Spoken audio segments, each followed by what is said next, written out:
કહાની ભગવાનની મદદ। એક નાનકડા ગામમાં મહેશ નામનો ગરીબ ખેડૂત રહેતો હતો। તે ખૂબ મહેનતુ હતો અને ભગવાન શિવજી પર ખૂબ શ્રદ્ધા રાખતો હતો। દરરોજ સવારે તે પોતાના ખેતરમાં જવા પહેલા શિવજીનું નામ લેતો અને પ્રાર્થના કરતો, હે ભગવાન, મને હંમેશા સાચા માર્ગ પર રાખજો।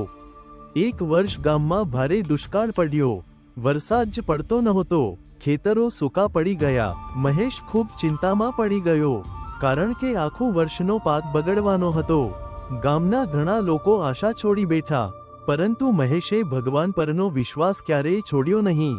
એક દિવસ તે પોતાના ખેતરમાં બેઠો હતો અને દિલથી પ્રાર્થના કરી રહ્યો હતો, હે ભગવાન, હું મહેનત તો કરું છું, પણ હવે બધું તમારી ઉપર છે। થોડા જ સમય પછી આકાશમાં ઘોર વાદળો છવાઈ ગયા। જોરદાર વરસાદ શરૂ થયો। ખેતરોમાં પાણી ભરાઈ ગયું અને થોડા દિવસોમાં પાક ફરી લીલો થઈ ગયો। મહેશ ખૂબ ખુશ થયો। તે મંદિર ગયો અને ભગવાનનો આભાર માન્યો।